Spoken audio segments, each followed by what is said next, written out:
I can't promise you that I will bring you all home alive. But this I swear, before you and before Almighty God, that when we go into battle, I will be the first to set foot on the field, and I will be the last to step off, and I will leave no one behind.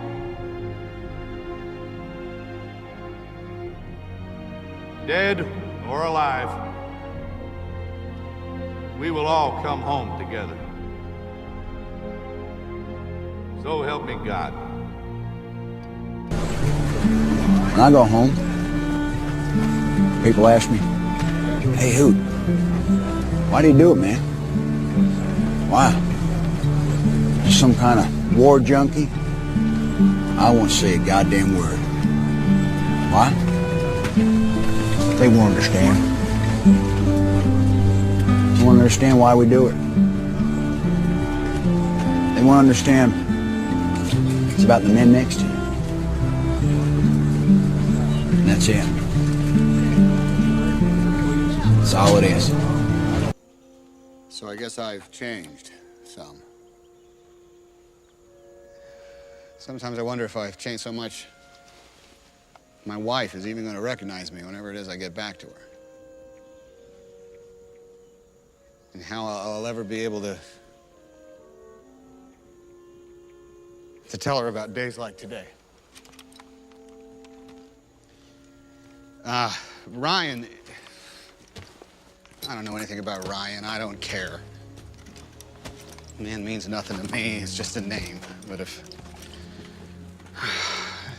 you know, if going to Ramel and finding him so he can go home, if that earns me the right to get back to my wife, well, then that's my mission. You want to leave? You want to go off and fight the war? All right. All right, I won't stop you. I'll even put in the paperwork. I just know that every man I kill, the farther away from home I feel. We didn't come here to fight for them! Oh! The English are too many!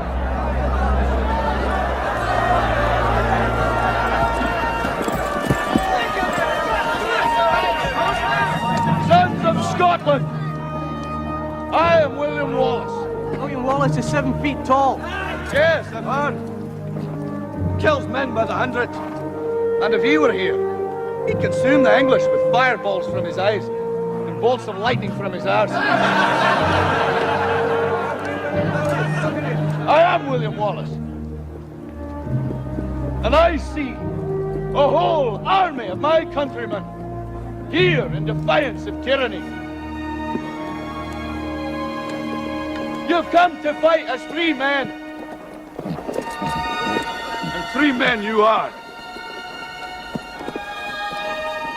What will you do with that freedom? Will you fight? Fight against that? No! We will run! And we will live. Aye. Fight and you may die. Run and you'll live. At least a while.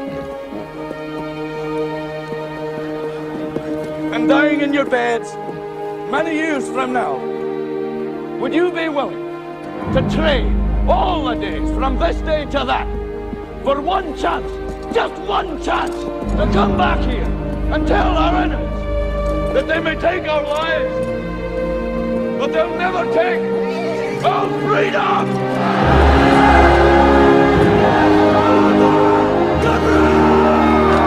Go ahead. Hi, my name is Jenny. I'm a sophomore, and this is for all three of you.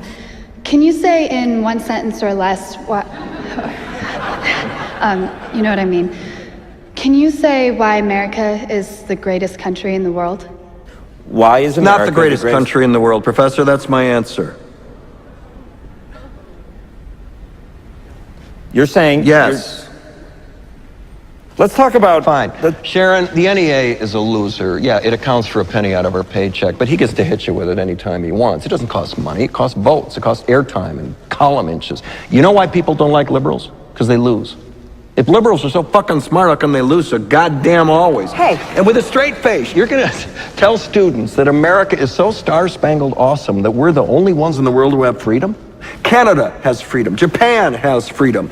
The UK, France, Italy, Germany, Spain, Australia, Belgium has freedom. So 207 sovereign states in the world, like 180 of them have freedom. All right. And yeah, you, sorority girl, just in case you accidentally wander into a voting booth one day, there's some things you should know. And one of them is, there is absolutely no evidence to support the statement that we're the greatest country in the world. We're 7th in literacy, 27th in math, 22nd in science, 49th in life expectancy, 178th in infant mortality, 3rd in median household income, number 4 in labor force, and number 4 in exports. We lead the world in only 3 categories: number of incarcerated citizens per capita, number of adults who believe angels are real, and defense spending, where we spend more than the next 26 countries combined, 25 of whom are allies. Now, none of this is the fault of a 20-year-old college student, but you nonetheless are, without a doubt, a member of the worst generation ever. So when you ask what makes us the greatest country in the world, I don't know what the fuck you're talking about.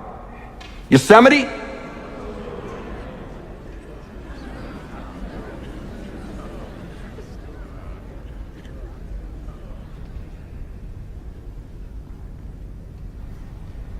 Sure used to be. We stood up for what was right. We fought for moral reasons. We passed laws, struck down laws for moral reasons. We waged wars on poverty, not poor people. We sacrificed. We cared about our neighbors. We put our money where our mouths were, and we never beat our chest. We built great big things, made ungodly technological advances, explored the universe, cured diseases, and we cultivated the world's greatest artists and the world's greatest economy. We reached for the stars, acted like men. We aspired to intelligence. We didn't belittle it. It didn't make us feel inferior. We didn't identify ourselves by who we voted for in the last election, and we didn't scare so easy.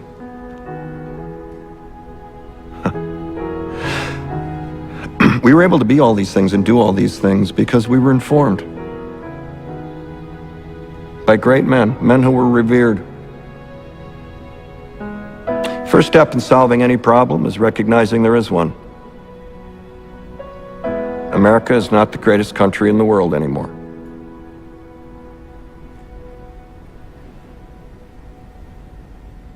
Enough?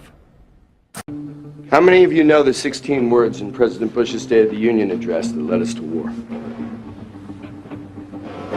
How many know my wife's name? Now, how can you know one and not the other? When did the question move from why are we going to war to who is this man's wife? I asked the first question, but somebody else asked the second, and it worked. Because none of us know the truth. The offense that was committed was not committed against me. It was not committed against my wife. It was committed against you, all of you.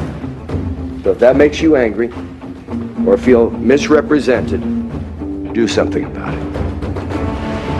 When Benjamin Franklin left Independence Hall just after the second drafting, he was approached by a woman on the street. The woman said, "Mr. Franklin, what manner of government have you bequeathed us?"